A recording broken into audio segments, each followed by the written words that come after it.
Delivery के समय यानी प्रसव के समय क्या क्या सावधानी रखें। आज की वीडियो के अंदर मैं आपको बताऊंगा कि जब यदि आपकी गाय भैंस की डिलीवरी हो रही है, बच्चा दे रही है, बच्चा देने का समय है, उस समय आपको क्या क्या सावधानी रखनी चाहिए जिससे कि आप अपने पशुओं को आसानी से आप सेफ रख सकें। यदि आपको डिलीवरी या प्रसव के समय यदि आप इस तरह की कोई सावधानी यदि नहीं रखेंगे तो उस स्थिति में आपके पशु में बहुत बड़ी दिक्कतें हो सकती हैं, आपके पशु में कई तरह की प्रॉब्लम हो सकती हैं और आप अपने पशु में दूध की मात्रा है वह कई बार इस तरह की दिक्कतें यदि आप कर लेते हैं या कुछ इस तरह के साइड इफेक्ट यदि आपके पशु में हो जाते हैं तो उस स्थिति में उन पशुओं का जापा है पूरे का पूरा खराब हो जाता है। तो आपको क्या क्या सावधानी रखनी चाहिए, क्या क्या देना चाहिए, आज की वीडियो के अंदर मैं आपको पूरी डिटेल से बताने की कोशिश करूंगा। वीडियो जरूर लंबी हो सकती है लेकिन आप स्किप करके मैं देखना, पूरा देखना। यदि पूरा देख लेंगे तो आज की वीडियो के अंदर मैं आपको पूरी साइंटिफिक तरीके से और अच्छे सरल भाषा में बताने की कोशिश करूँगा। तो इस चैनल पर भी नए आए हैं या पहली बार जुड़े हैं तो पहली बार चैनल को जरूर सब्सक्राइब कर लें, साथ में बेल आइकन तो ऑल वाला ऑप्शन दबाएं और ये वीडियो दोस्तों के साथ शेयर जरूर करें। देखो प्रसव के समय यदि आपकी गाय भैंस जैसे डिलीवरी देने वाली है, डिलीवरी होने वाली है या बच्चा जिस प्रकार से देने वाली है जिस प्रकार से बच्चा देने वाली है और आपको पता है कि गाय भैंस उठ रही है, बैठ रही है, चक्कर लगा रही है, साथ में आप उसने डिस्चार्ज यानी पानी छोड़ दिया है या पानी की जो थैली है वो फट चुकी है, तो उस स्थिति में आपको ज़्यादा घबराना नहीं चाहिए। कई पशुपालक क्या करते हैं कि जैसे यदि पशु जिस प्रकार से उसके पानी की थैली फूटी तो उस स्थिति में घबराना प्रारंभ हो जाते हैं कि खुर नहीं दिखाई दे रहे, तो थोड़ा वेट करें, आप थोड़ा वेट करें, थोड़ा समय दें उन पशु को। आधा घंटा भी ले सकता है, कई बार 1 घंटा भी ले सकता है। तो उस स्थिति में क्या होता है कि उसके खुर यदि आपके पशु में क्या है कि जैसे यदि आपकी गाय भैंस है वह जोड़ लगाती है तो उसमें क्या है कि खुर दिखने प्रारंभ हो जाते हैं और जैसे यदि खुर दिखने प्रारंभ हो जाते हैं तो उस स्थिति में आपको जैसे खुर दिखाई दें तो उसे आप आसानी से आराम से खींच। एक आपको ध्यान में रखना है कि जब यदि आप ये सावधानी रखनी है, क्योंकि यदि आपके पास यदि कोई भी हो, आप डायरेक्ट जो हाथ है, गंदे हाथ हैं, जो नाखून हैं, उनको आपको काटना चाहिए। जब यदि आप कोई भी पशुपालक है, यदि आपकी गाय भैंस बहने वाली है, नाखून को अच्छी तरह से काट लें।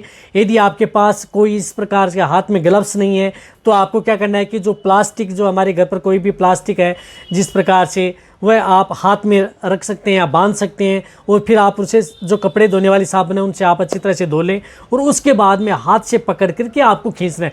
वह क्या रहता है कि सेफ रहता है। यदि सपोज करो यदि वह भी नहीं करते हैं, प्लास्टिक थैली भी नहीं है आपके पास है, तो आपको क्या करना है कि हाथ को अच्छी तरह से धोएं, उनको साबुन से अच्छी तरह से हाथ पर झाग मचाएं, यानी जो कपड़े धोने वाली साबुन है उसके अच्छी तरह से झाग मचा लें, झाग रख के। और यदि फिर क्या है कि आप उनसे पकड़ सकते हैं, लेकिन क्या है कि उनसे तिसलने का काम होता है, तो उनसे क्या करते हैं कि आपको कोई भी प्लास्टिक की थैली आप रख के और बांध करके आप वैसे, और यदि आपके पास वैसे यदि आप डायरेक्ट हाथ से खींचते हैं तो आपको ये ध्यान रखना चाहिए कि आप अपने वेटरनरियन से उसे टिटनस की वैक्सीन या इन्फेक्शन का इंजेक्शन जरूर लगाना चाहिए।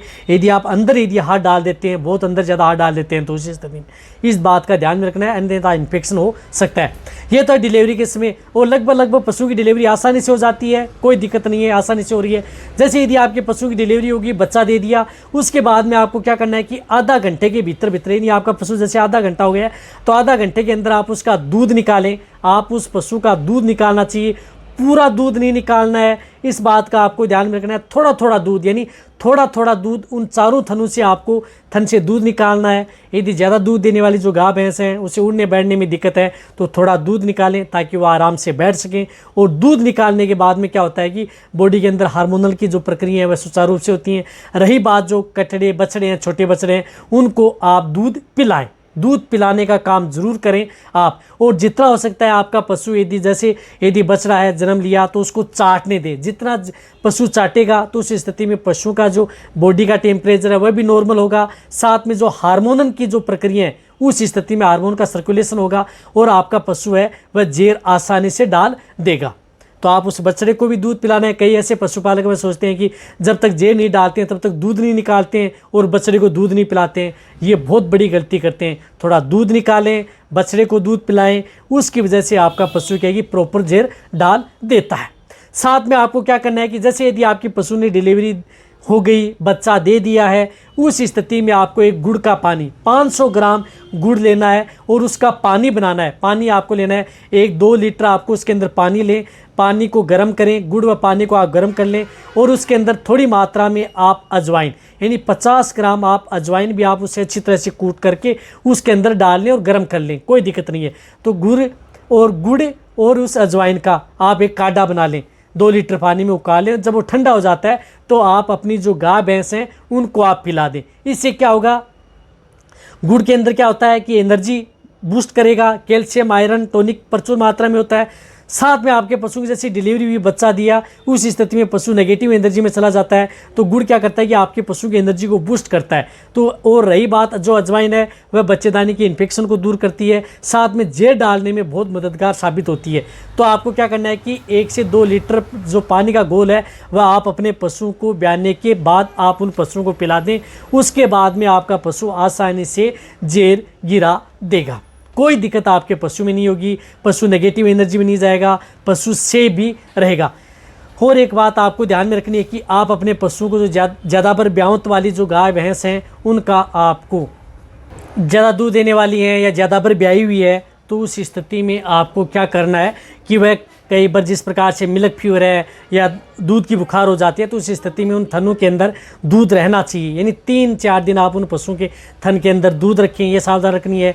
साथ साथ में आप उन्हें ठंडा पानी नहीं पिलाना है, एक साथ ज़्यादा मात्रा में पानी नहीं पिलाना है, कम मात्रा में आपको पानी पिलाना है। जिस प्रकार से 10-10 लीटर आप दिन में 3 बार पिला सकते हैं। गुनगुना पानी आप उन पशुओं को देना है, ज़्यादा मात्रा में अनाज नहीं देना है, अनाज आपको नहीं देना है, इस बात का आपको ध्यान में रखना है। 2-3 दिन 72 घंटे तक आप उन पशुओं को अनाज की मात्रा आप न दें। यदि आप, क्योंकि कार्बोहाइड्रेट ज़्यादा जाएगा तो उस स्थिति उन पशुओं की रुमन की पीएच है वो गड़बड़ा सकती है और दिक्कत हो सकती है। तो वह भी आपको बहुत ज़्यादा सावधानी प्रसव के समय आपको गाय भैंस की डिलीवरी करा रहे हैं उस समय आपको ये ध्यान में रखना है। और रही बात, जब यदि आप डिलीवरी करा रहे हैं या जिस प्रकार से बच्चा यदि बाहर निकाल रहे हैं, यदि फंस चुका है या बहुत ज़्यादा मेहनत करके यदि आपने बाहर निकाला है, तो उसके बाद में आप अपने वेटरनरियन से टिटनस की वैक्सीन आपको ज़रूर लगवानी है, भूल मत कर देना उस स्थिति में। अन्यथा कई पशुओं के मैंने देखा है कि इस तरह के केस के अंदर बाद में उनकी डेथ हुई। तो आप ये भी बिल्कुल नहीं, एक बार ज़्यादा खर्चा भी नहीं आएगा, साथ में आपका पशु सेफ भी रहेगा। और जो भी आप अपने पशु को 3 दिन 4 दिन बाद में धीरे धीरे आप उन पशुओं की डाइट आप स्टार्ट कर देनी है। धीरे धीरे उन पशुओं को सूखा चारा, हरा चारा, मिक्स चारा, अच्छा फीड सप्लीमेंट और दूध बढ़ाने के लिए जो आपको मैंने बहुत इस तरह की वीडियो बनी हुई है घरेलू नुस्खा, उनका आप उपयोग करके आप अपने पशुओं को सेफ रख सकते हैं। तो ये जो मैंने बातें बताई आपको, ये प्रसव के समय या डिलीवरी कराते समय आपको बहुत ज़रूरी बातें आपको ध्यान में रखनी है। और जब यदि आप अपने पशुओं की डिलीवरी करवा रहे हैं वहाँ पर आप अपने पशुओं का बहुत ज़्यादा देखभाल उन पशुओं की आपको करनी है, इस बात का ध्यान में रखना है। रही बात आप उन पशुओं को, जिस प्रकार से मैं एक बार रिपीट और कर रहा हूँ कि गंदे और आप उन पशुओं के जो हाथ में नाखून है वह नहीं होने चाहिए, उनसे इन्फेक्शन सबसे ज़्यादातर फैलता है। तो हाथ अच्छी तरह साफ करके उन पशुओं की डिलीवरी आपको करवानी चाहिए।